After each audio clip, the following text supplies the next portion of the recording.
Excusez-moi, je suis en retard. J'étais en train de me coiffer et de repasser ce pull. C'est faux, bien entendu. Bienvenue dans un nouveau Ce qu'il s'est passé sur le web, les vidéos absolument incroyables où je vous raconte ce que j'ai vu passer sur internet de plus what the fuck ces derniers jours, ces dernières semaines, ces derniers mois, peu importe. L'invention chelou de la semaine, c'est la shower beer, yeah, ou autrement dit la bière de douche, hein, pour ceux qui ne parleraient pas américain.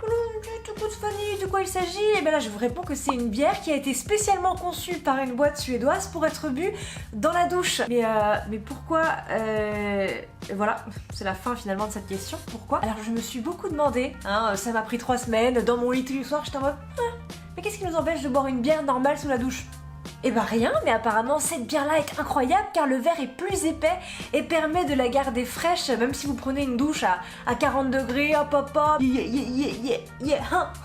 Mais en faisant mes recherches journalistiques extrêmement pointues, je suis également tombée sur une alternative qui s'appelle la chakouli. Voilà, hein, un nom qui présage d'excellentes choses. En fait c'est une ventouse porte-bière. Voilà, vous la ventousez contre la paroi de votre douche, vous pouvez mettre une bière comme ça et entre deux shampoings, 2 petits coups de savon, siroter, tel un alcoolo, votre petite pinte en bouteille. Et ça coûte seulement $10. Voilà. Alors pourquoi s'en priver? Et sinon privez-vous-en. Voilà. L'autre news boisson chelou, c'est ce bar à Londres sur Oxford Street qui s'appelle le Tea Terrace, qui permet de faire, quand vous arrivez comme ça, vous commandez votre petit café, votre petit chocolat chaud, et lui, il vous fait un café à votre effigie. Cette idée absolument incroyable s'appelle le selfie-chino. Vous arrivez, vous envoyez votre petit selfie, et hop, il vous l'imprime sur une sorte de petite mousse avec une imprimante spéciale comestible que vous pouvez mettre sur votre café ou votre chocolat chaud, et ainsi, vous pouvez vous auto-boire. Je sais pas pourquoi je mime finalement une tasse alors que j'en ai une dans la main. Donc je vais recommencer. Et ainsi, vous pouvez vous auto-boire.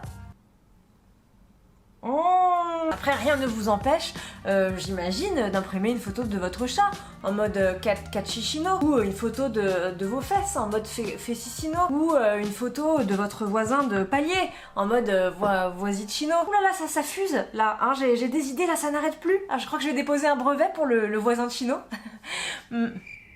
Mais rassurez-vous, je vois que certains d'entre vous sont en train de pleurer, je vois les larmes dans vos yeux parce que vous n'avez pas prévu d'aller à Londres prochainement. Mais l'autre invention incroyable de la semaine, c'est ce stylo qui va vous permettre de personnaliser vos cafés et chocolats chauds directement depuis chez vous. Et voilà, vous pourrez ainsi faire votre autoportrait. Moi par exemple, je me suis entraînée, dès que je reçois mon Chini Bird, je me fais un chocolat chaud avec cette tête-là. Et enfin, le bon plan mode de la semaine, hein, c'est vraiment le vêtement dont vous ne pourrez plus jamais vous passer, qui en plus est à petit prix. C'est cette veste oversize comme on dit, hein, dans laquelle vous pourrez vous emmitoufler et emmitoufler finalement tout votre quartier. C'est de toute beauté, vraiment les mots me manquent. Elle a été faite par une marque de prêt-à-porter de luxe japonaise, donc c'est pas une blague, hein, ça existe vraiment. Et ça vaut environ 6500$, donc à peu près 5000 €. Moi je trouve ça plutôt donné, pour une beauté pareille, non? C'est fou ça la mode. Je trouve qu'on peut vraiment se vêtir pour pas grand chose, pour une bouchée de pain. Et enfin les pires titres que j'ai vu passer cette semaine, et ben là aussi ils sont gratinés. Voilà, donc je vais filer droit, je vais juste vous les dire et ne pas commenter, ou en tout cas essayer. Un batteur reprend Enter Sandman de Metallica avec des godes à la place des baguettes. Allô monsieur? Oui, et pourquoi vous avez fait ça au juste? États-Unis, 2 points. Ils suivent Waze et terminent dans un lac. Alors là, je ne me permettrai pas de juger, hein, parce que voilà, certains savent, ceux qui ont vu la vidéo Que faire si avec Sophie Rich, et ceux qui ne savent pas encore, vous pouvez aller la voir ici ou ici, je ne sais plus, et vous allez découvrir que j'ai moi-même enfoncé ma voiture dans un endroit un petit peu incongru. Voilà, je ne vous en dis pas plus. Puis de Dôme, 2 points. Les voleurs repartent avec 650 Saint-Nectaire. En même temps, le Saint-Nectaire, c'est vachement bon, donc je ne peux que les comprendre, voire les applaudir. Bravo les gars! États-Unis, 2 points, il met le feu à son appartement en tentant de tuer une araignée. Royaume-Uni, 2 points, un chirurgien reconnaît avoir gravé ses initiales sur le foie de ses patients. Alors je ne sais pas si le mec s'est pris pour Zorro, ou s'il s'est cru à une séance de dédicace un peu glauque, ou alors c'est un enfant de 6ème qui a confondu les organes des gens avec sa table de cours, payé 16 000 € pour rester allongé dans un lit pendant 60 jours. Putain mais c'est moi ça. Attends, je vais voir tout de suite sur mon compte.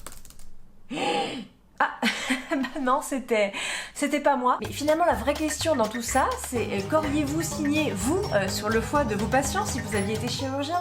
Moi, j'aurais hésité à mettre Prout, voilà. N'hésitez pas à me dire dans les commentaires ce que vous auriez écrit. Hein, pendant ce temps-là, moi, je continue à réfléchir. J'aurais pu graver mon numéro de téléphone, par exemple, si le patient est beau gosse. Non, ça, je l'aurais fait directement sur le front pour être sûr qu'il le voit à un moment ou un autre, parce que sur le foie, c'est pas pratique.